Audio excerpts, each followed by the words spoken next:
Good morning, students of 9th standard. We are back again with History and Political Science, standard 9th, and we were dealing with India's foreign policy in political science, second chapter. We have already finished the first part of foreign policy, what is meaning and importance, national interest and foreign policy, then factors influencing foreign policy. We have gone through that, and now today we are going to deal with India's foreign policy. Now we have got general idea. Now we are going to deal with what is India's foreign policy. After taking this preliminary information about foreign policy, we shall now get to know more about India's foreign policy. India got independence in 1947, and from then onwards we started shaping our foreign policy independently. The directive principles of state policy have laid down guidelines about how to shape foreign policy.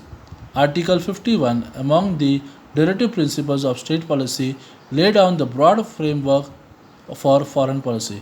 According to it, India should give priority to safeguard international peace and security and resolve our international problems and dispute by peaceful means. This is what Article 51 says. Now, to protect our safeguard our international peace and security and resolve international problems and dispute by peaceful means. The objectives of our foreign policy should be to maintain friendly relations with other nations and respect international law.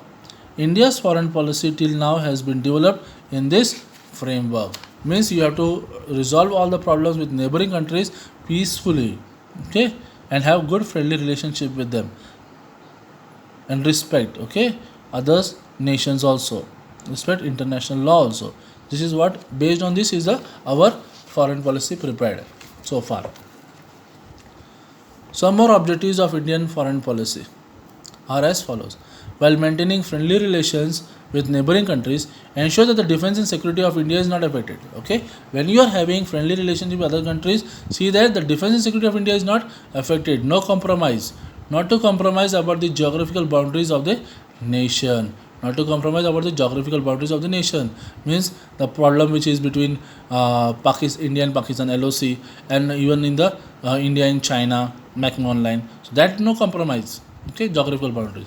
Protect the unity and integrity of the country. Unity and integrity should be one. We need to be together. Protect the interests of India's citizens living in other countries.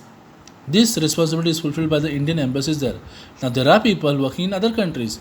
You have to protect their interests also. So for that, Indian embassies are held in different countries where when there is any problem, the people can approach to the Indian embassy in that country. To establish economic and commercial relations with other countries for achieving economic development of India. To have economic and commercial relations with other countries, you have to have economic development of India. A review of India's foreign policy. A review.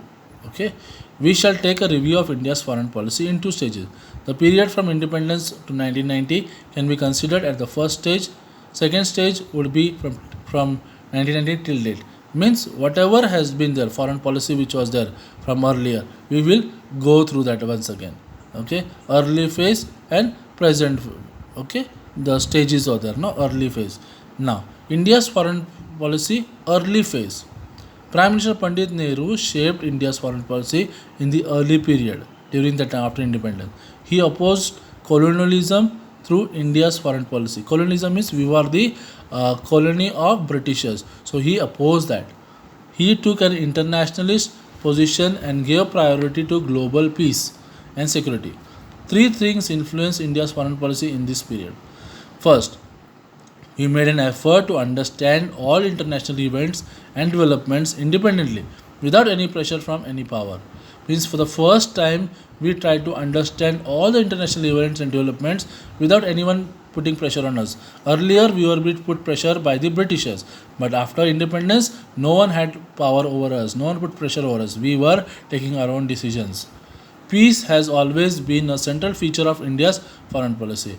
India's foreign policy always thought of peace, having peace with others. The threats from China and Pakistan were also taken into account. Both the people, both India and China were threatening Pakistan, so we are taking care of that. One more feature of India's foreign policy at this time was the insistence of self reliance. One more feature of India's foreign policy at this time was the insistence of self-reliance. Atmanirbhar, self-reliance, was from beginning, not now. It is not now. This word self-reliance is not coined now, but it was from beginning, from the time of Pandit Jawaharlal Nehru. In the beginning, India decided to improve relations with countries in Asia. Efforts were taken to cooperate with Asian countries in order to achieve development and to take our independence intact. This concept of regional development later expanded to include Africa as well. But some Asian African countries participated in the military pacts led either by America or the Soviet Union. This stopped the process of regional development. After this, countries of Asia and Africa which did not participate in these military pacts supported the concept of non alignment. Peace and freedom became the fundamental principles of non aligned policy. See, there were two superpowers, America and Soviet Union. And there were other countries who, after freedom, did not want to participate in both of the countries. So they said non alignment. We will not align with any of them. Non alignment is not to mix up with them. Non alignment. They were away from them, away from both the nations, superpowers. They said we will be separate. We will not help you in any ways. We will be separate because we want what? Peace. Peace and freedom became the fundamental principles of non alignment policy. In this period, India had to face conflict with neighboring countries. Wars happened between India and Pakistan over the Kashmir question in 1947-48 and 1965. And the third war that happened in 1971, Pakistan broke apart and independent Bangladesh was created. Pakistan broke apart and independent Bangladesh was created in 1971. In the decade of the 1970s, there came about some stability in India's foreign policy. India had risen as a powerful regional power in South Asia by concluding nuclear test in 1974. In 1974, the nuclear test was done. Okay. India had also proved her nuclear capability from 1980. However, some changes began to take place. In order to increase cooperation among South Asian countries, South Asian Association for Regional Cooperation, South Asian Association for Regional Cooperation, SARC, okay, was established. India initiated a dialogue to improve relations with China. India also started interaction with America for cooperation in the field of security. Means China is a neighboring country, so India was try to solve the problems with China. And America was a superpower, so India was taking the help of the superpower in the field of security to protect. During the early phase, okay, that was before 1947, early phase. First stage 1947 to 1990. No, in the early phase, two stages are there. Okay, early phase. India adopted the policy of non alignment in the context of the Cold War. As a result, priority was given to maintaining friendly relationship with all nations and to taking the help required for development from different countries. Due to the policy of non alignment, India could get aid from both the superpowers. Means it did not help any of the countries, so it could take the help from both the countries. There was lot of stress on strengthening India's defense. The technology required for this was imported. Soviet Union, France, and Germany helped India in this matter. In this period, India had to face some challenges. This included the conflict with Pakistan, creation of Bangladesh, and conflict with China.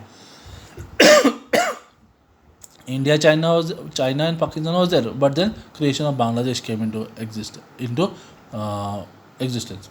India proved her nuclear capability by conducting nuclear tests in 1974. First test was made in 1974. Again it was done by Vajpayee. And 1974 was where Indira Gandhi was ruling at that time. Second stage that is 1991 till today. India's foreign policy became more comprehensive and dynamic in the second stage. It became more dynamic, means more a lot of things were there. Dynamic, changing, continue changing, comprehensive. Okay. In the post-Cold War period, that is, Cold War got over. Cold War got over. When it got over, when the two superpowers became only one superpower. Soviet Union got dismantled. Okay, it was divided. Okay, and there was only one superpower, that is America. In the post Cold War period, the priority no longer remained to political and military relations. Several other dimensions like economy, trade, education, and technology got included in foreign policy. After 1991, India reduced the government's control over the economy and adopted the free market policy.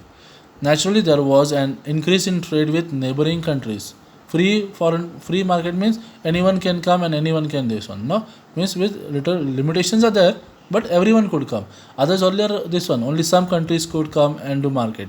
Then free market means any country can come to the India. Our share in world trade increased. Efforts began to be made to increase the rate of economic growth. In the decade after 1990, our relations with the South Asian countries like Singapore, Thailand, Vietnam, etc., became stronger. Our trade exchange with Israel, Japan, China, and European Union increased. India began to participate in organizations at the international and regional levels more than before. For example, G20 and BRICS, Brazil, Russia, India, China, South Africa. Okay, India became more and more participated these things more and more. More. Our relationship with America strengthened, mutual trust grew, India's status rose in the international community. India's nuclear policy is an important part of India's foreign policy. You must have studied the meaning of nuclear energy and its uses in subjects like history, geography, or chemistry. Having understood the importance of nuclear power, India undertook the nuclear energy program immediately after independence. For this, we established the Department of Atomic Energy and the Indian Atomic Energy Commission. The first chairman of the Indian Atomic Energy Commission was Dr. Homi Bhabha. Even through electricity generation was the main purpose behind the program. It also aimed at creating military capability. As a consequence of this, India conducted her first nuclear test in 1974. India built nuclear weapons and conducted nuclear tests in 1998. We have also made missiles carrying nuclear weapons, and the Air Force and the Navy have been enabled for carrying them. India is now a country which has nuclear weapons. We have accepted the role of a responsible nuclear power. India has been consistently supporting efforts for disarmament, means not to use arms, avoid using arms, because it is India's position that there should be peace and security in the world.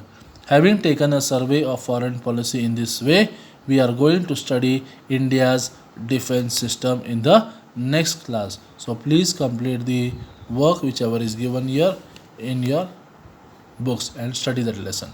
Thank you.